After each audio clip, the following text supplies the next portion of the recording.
بسم اللہ الرحمن الرحیم۔ السلام علیکم ورحمۃ اللہ وبرکاتہ۔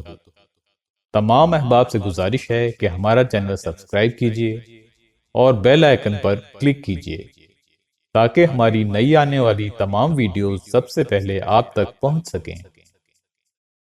ام المومنین حضرت عائشہ صدیقہ رضی اللہ تعالیٰ عنہ فرماتی ہیں کہ رسول اللہ صلی اللہ علیہ وآلہ وسلم رمضان المبارک کے آخری عشرے میں اتنی ریاضت کیا کرتے تھے جتنی دوسرے ایام میں نہیں کیا کرتے تھے۔ آپ رضی اللہ تعالیٰ عنہ مزید بیان کرتی ہیں کہ رسول اللہ صلی اللہ علیہ وآلہ وسلم رمضان کے آخری 10 دنوں میں اعتکاف کیا کرتے تھے اور فرماتے تھے شب قدر کو رمضان کے آخری عشرے میں تلاش کرو۔ حضرت ابو سعید خدری رضی اللہ تعالیٰ عنہ روایت کرتے ہیں کہ نبی کریم صلی اللہ علیہ وآلہ وسلم نے رمضان کے پہلے عشرے میں اعتکاف کیا، پھر درمیانی عشرے میں اعتکاف کیا۔ اس کے بعد آپ صلی اللہ علیہ وآلہ وسلم نے اپنا سر مبارک خیمے سے باہر نکال کر فرمایا کہ میں نے اس ماہ مبارک کے پہلے عشرے کا اعتکاف کیا اور اس رات یعنی شب قدر کو ڈھونڈتا رہا، پھر میں نے درمیانی عشرے کا اعتکاف کیا، پھر میرے پاس کوئی یعنی فرشتہ آیا اور اس نے مجھے بشارت دی کہ وہ رات یعنی شب قدر رمضان المبارک کے آخری عشرے میں ہے، پھر جو چاہے تم میں سے وہ پھر اعتکاف کرے۔ پس جس کو میرے ساتھ اعتکاف کرنا ہو وہ آخری عشرے میں اعتکاف کرے۔ آپ صلی اللہ علیہ وآلہ وسلم نے فرمایا کہ مجھے وہ رات دکھا دی گئی تھی لیکن پھر وہ مجھے بھلا دی گئی۔ میں نے اس کو پا لیا تھا اور میں نے دیکھا تھا کہ میں اس رات کی صبح کو پانی اور مٹی میں سجدہ کر رہا تھا۔ پس تم شب قدر کو آخری 10 راتوں میں سے طاق راتوں میں تلاش کرو۔ حضرت ابو سعید رضی اللہ تعالیٰ عنہ کہتے ہیں پھر اسی رات یعنی 21ویں شب کو آسمان ابرآلود ہوا اور بارش برسی۔ مسجد کی چھت چونکہ کھجور کی شاخ سے بنی ہوئی تھی تو نبی کریم صلی اللہ علیہ وآلہ وسلم کے مصلی پر چھت سے پانی ٹپکنے لگا۔ یہ 21ویں رات کا ذکر ہے۔ اس شب کی صبح کو میں نے آپ صلی اللہ علیہ وآلہ وسلم کو دیکھا جب آپ صلی اللہ علیہ وآلہ وسلم نے صبح کی نماز سے سلام پھیرا کہ آپ کے چہرہ مبارک پر کیچڑ اور پانی کا نشان تھا۔ نبی کریم صلی اللہ علیہ وآلہ وسلم فرماتے ہیں لیلۃ القدر رمضان المبارک کی آخری 10 راتوں میں ہے، چنانچہ جو ان راتوں میں طلب ثواب کی نیت سے قیام کرے اللہ تعالیٰ اس کے اگلے پچھلے تمام گناہ معاف فرما دیتا ہے۔ یہ رات اکائی کی رات ہے، یعنی 21ویں یا 23ویں یا 25ویں یا 27ویں یا 29ویں شب۔ آپ صلی اللہ علیہ وآلہ وسلم نے فرمایا یہ رات بالکل صاف شفاف اور روشن ہوتی ہے کہ گویا چاند چڑھا ہوا ہے۔ اس میں سکون اور دل جمی ہوتی ہے، نہ زیادہ سردی ہوتی ہے اور نہ گرمی۔ صبح تک ستارے نہیں جھڑتے۔ اس کی ایک نشانی یہ بھی ہے کہ اس کی صبح کو سورج تیز شعاؤں کے ساتھ نہیں نکلتا بلکہ وہ 14ویں رات کی طرح صاف نکلتا ہے۔ اس دن اس کے ساتھ شیطان بھی نہیں نکلتا۔ رسول اللہ صلی اللہ علیہ وآلہ وسلم فرماتے ہیں لیلۃ القدر صاف، پرسکون، سردی گرمی سے خالی رات ہے۔ اس کی صبح سورج مدھم روشنی والا سرخ رنگ میں نکلتا ہے۔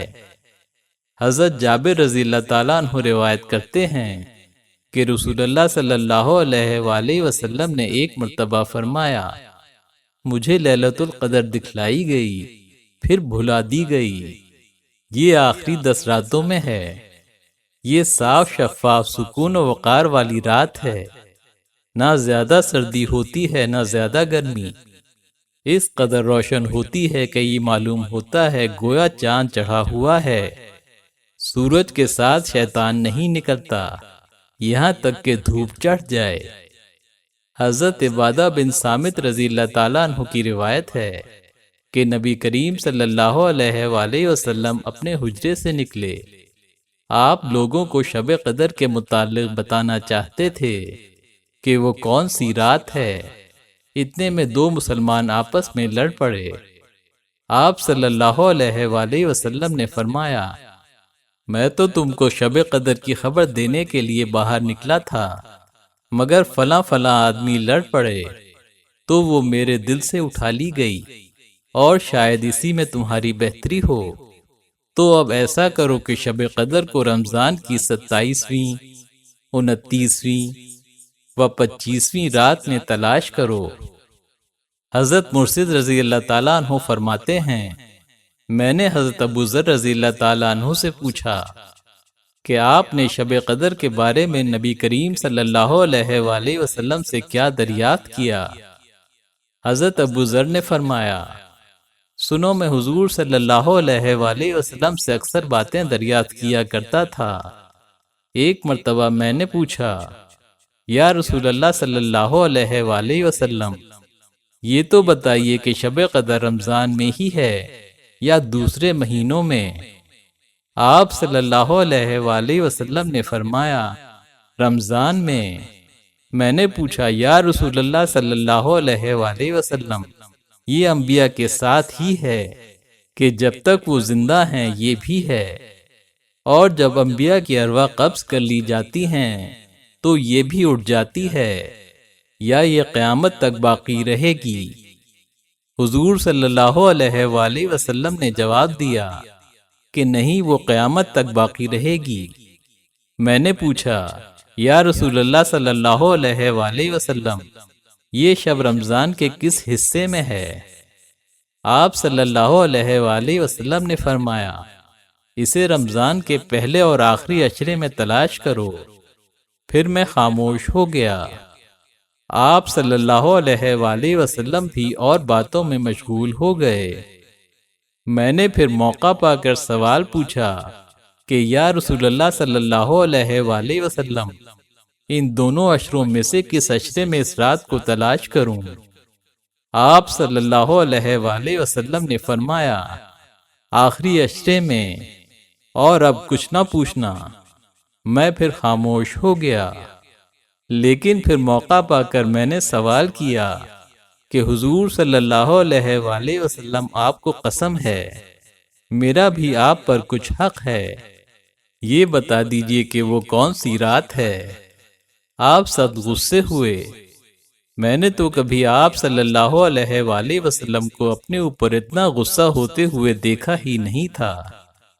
پھر آپ صلی اللہ علیہ وآلہ وسلم نے فرمایا، آخری ہفتے میں تلاش کرو، اور بس اب کچھ نہ پوچھنا۔ حضرت علی رضی اللہ تعالیٰ عنہ روایت کرتے ہیں کہ حضور نبی کریم صلی اللہ علیہ وآلہ وسلم نے فرمایا، اگر تم نیند یا ضعف جسمانی وغیرہ سے مغلوب ہو جاؤ اور رات کو قیام نہ کر سکو، تب بھی آخری ہفتے میں تم مغلوب نہ ہو، یعنی سوتے نہ رہو، اور کوشش کر کے نماز کے لیے کھڑے ہو۔ حضرت عائشہ رضی اللہ تعالیٰ عنہ روایت کرتی ہیں کہ رسول اللہ صلی اللہ علیہ وآلہ وسلم نے فرمایا کہ شب قدر کو رمضان کی آخری 10 راتوں میں سے طاق راتوں میں تلاش کرو۔ ام المومنین حضرت عائشہ صدیقہ رضی اللہ تعالیٰ عنہا نے آپ صلی اللہ علیہ وآلہ وسلم سے دریافت کیا کہ یا رسول اللہ صلی اللہ علیہ وآلہ وسلم، اگر مجھے شب قدر مل جائے تو میں کون سی دعا پڑھوں؟ آپ صلی اللہ علیہ وآلہ وسلم نے فرمایا، اللہم انک عفو تحب العفو فاعف عنی، اے اللہ، تو معاف کرنے والا ہے اور معاف کرنے کو پسند کرتا ہے، مجھے بھی معاف فرما دے۔ حضرت کعب رضی اللہ تعالیٰ عنہ فرماتے ہیں، جو شخص اس رات میں 3 مرتبہ لا الہ الا اللہ پڑھے، اس کی پہلی مرتبہ کے پڑھنے سے گناہوں کی بخشش ہو جاتی ہے، دوسری مرتبہ کے پڑھنے سے آگ سے نجات مل جاتی ہے، اور تیسری مرتبہ کے پڑھنے سے جنت میں داخل ہو جاتا ہے۔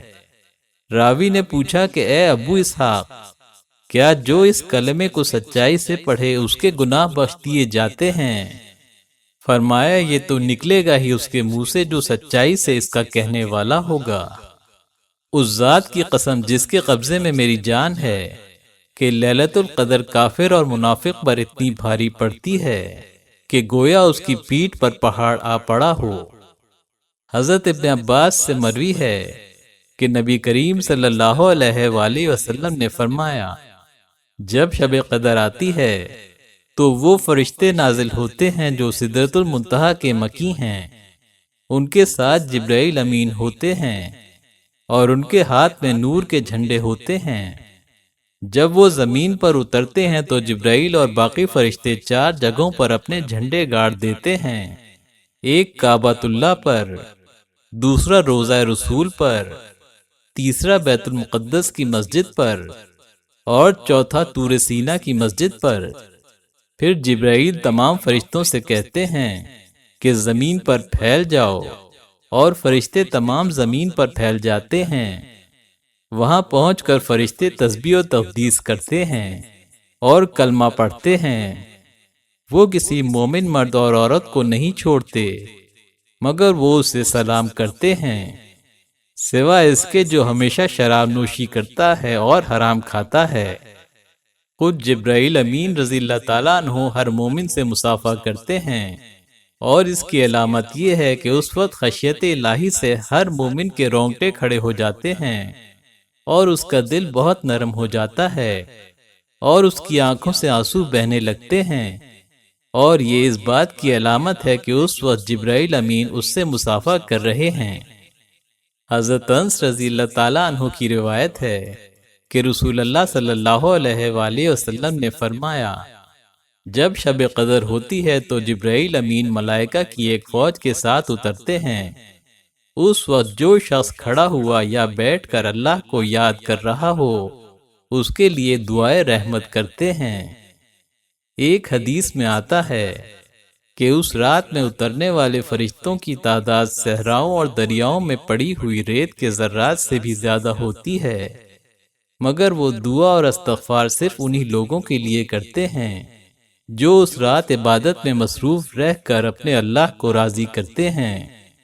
بعض بد نصیب لوگ ایسے بھی ہوتے ہیں جنہیں اس بابرکت رات میں بھی بخشش نہیں ملتی۔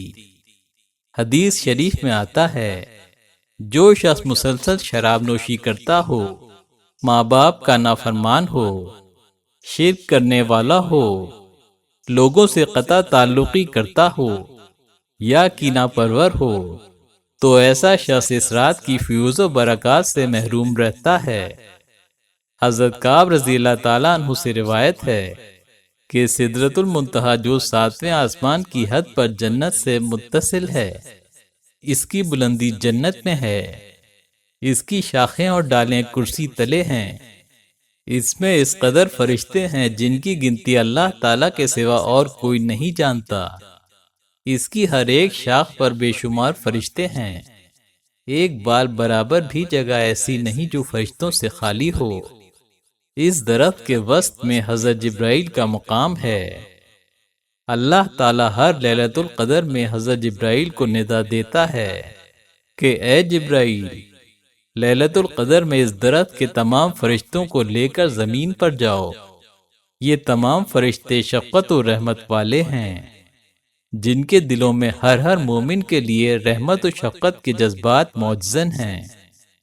شب قدر میں سورج غروب ہوتے ہی یہ تمام فرشتے جبرائیل امین کے ساتھ آسمان سے اترتے ہیں، تمام روئے زمین پر پھیل جاتے ہیں اور ہر جگہ پر سجدے میں اور قیام میں مشغول تمام مومن مردوں اور مومن عورتوں کے لیے دعائیں مانگتے رہتے ہیں، سوائے ان مقامات کے جہاں اللہ کے سوا اوروں کی پرستش ہوتی ہو، یا ان جگہوں میں جہاں گندگی پڑی ہو، اور اس گھر میں بھی جہاں نشے کرنے والا کوئی شخص یا کوئی نشہ والی چیز ہو۔